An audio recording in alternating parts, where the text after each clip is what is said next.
Hello friends, ఈరోజు Rayalaseema special వంటకము methi పప్పు తయారు చేసి చూపిస్తున్నాను.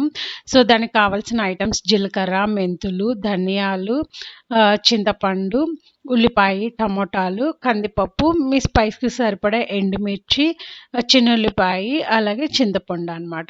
ఇవన్నీ మనము రెడీ చేసి పెట్టుకోవాలి. నేను ఉల్లిపాయలు, టమాటాలు కొంచెం పెద్ద ముక్కలుగానే కట్ చేసుకున్నాను అనమాట. సో స్టవ్ పెట్టేసి దాంట్లో సరిపడా ఆయిల్ వేసుకొని ఫస్ట్ మనం మెంతులు ఫ్రై చేసుకోవాలన్నమాట. 1 టేబుల్ స్పూనే అంతే. ఆ మెంతులు కూడా మాడకూడదు, ఎర్రడాలుగా వేగిన తర్వాత మిగిలిన ఐటమ్స్ వేయాలన్నమాట. మెంతులు మధ్యలో వేస్తే ఏమవుతుందంటే సరిగ్గా వేగవు, చేదొస్తుంది అనమాట. సో ఫస్ట్ మెంతులు మనము ఫ్రై చేసుకుందాము. ఇదంతా సిమ్లోనే ఫ్రై అవ్వాలి. హైలో పెట్టేసుకుంటే చేదొచ్చేస్తుంది, టేస్ట్ కూడా బాగోదన్నమాట. సో 1 బై 1 ఇంకా మనము ఎండుమిరపకాయలు, ధనియాలు, జీలకర్ర, వెల్లుల్లిపాయ, కందిపప్పు, ఉల్లిపాయలు అన్నీ వేసి ఫ్రై చేసుకోవాలన్నమాట. సో ఫస్ట్లో మా అత్తగారు మెంతి పప్పు అంటే మా అమ్మగారి దగ్గర నేను పెళ్ళికి ముందు ఎప్పుడు తినలేదు. పెళ్ళైన తర్వాత మా అత్త దగ్గర విన్నాను, మేతి పప్పు చేస్తాము ఈరోజు అని. అంటే మేతి పప్పు వితౌట్ మెంతి ఆకు, హౌ కమ్ ఇది ఎలా పాసిబుల్ అనుకున్నాను. మెంతులతోన చేదొస్తుందేమో అని భయపడ్డా అనమాట. సో తర్వాత టేస్ట్ చేశాక అర్థమైంది, ఓహో ఇట్లా కూడా చేస్తారా అని. సో అక్కడ నేర్చుకున్న వంటకమే ఇది. సో ఇవన్నీ వేసేసిన తర్వాత కొంచెం ఫ్రై అయిన తర్వాత పసుపు యాడ్ చేసుకుందాం. ఇక్కడే పసుపులో కూడా మనకి ఫ్రై అయితే బాగుంటుంది అనమాట టేస్ట్.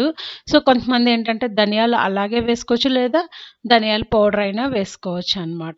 సో కందిపప్పు కూడా వేసేసి ఇవన్నీ ఏంటంటే ఆయిల్లో ఫ్రై అవుతాయి కాబట్టి చాలా అంటే చాలా టేస్టీగా ఉంటుంది. మనకి బయట 2 రోజులైనా అలాగే ఉంటుంది, ఫ్రిడ్జ్లో పెట్టాల్సిన పని కూడా లేదు. ఇంకా ఫ్రిడ్జ్లో పెడితే 1 వీక్ వరకు అలాగే ఉంటుంది. ఇది వేడి వేడి అన్నంలోకి, చపాతీల్లోకి చాలా బాగుంటుంది అనమాట. సో అవన్నీ కొంచెం ఫ్రై అయిన తర్వాత టమాటా ముక్కలు యాడ్ చేసుకుందాము. అవి కూడా కొంచెం బాగా ఫ్రై అయిన తర్వాత దానికి సరిపడా వాటర్ పోసేసి మనము విజిల్ పెట్టుకోవాలి. ఒక 5 విజిల్ వరకు మనము కుక్కర్లో పెట్టుకుని ఎందుకంటే చింతపండు అవి వేసాం కాబట్టి కొంచెము ఫస్ట్ టైమే ఉడకకపోతే మళ్ళీ ఇంకొకసారి అయినా సరే మనము ఉడకపెట్టుకుందాం మెత్తగా.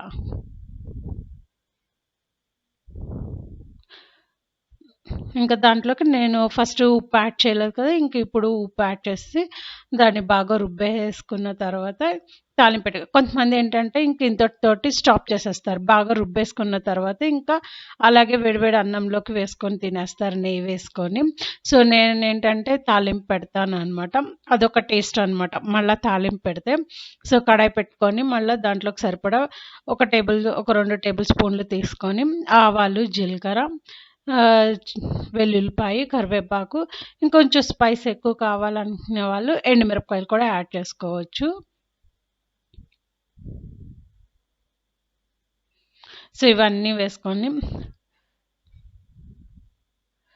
ఫ్రై అయిన తర్వాత ఇంకా తర్వాత మనము పప్పులోకి యాడ్ చేసుకోవడమే అంతే ఫ్రెండ్స్. చాలా అంటే చాలా ఈజీ. ఇంకా మనకి పప్పులోకి కూరగాయలు ఏమి యాడ్ చేసి లేనప్పుడు ఈ పప్పు చేసుకుంటే చాలా ఈజీగా అనిపిస్తుంది అనమాట. టైం కూడా చాలా అంటే చాలా వితిన్ మనకి 5 మినిట్స్లో అయిపోతుంది ఈ పప్పు. అంతే ఫ్రెండ్స్, యమ్మీ మేతి పప్పు రెడీ. ఇంకా వేడివేడి అన్నంలో నెయ్యి వేసుకొని తినేయచ్చు అనమాట. Please like, share and subscribe to my channel.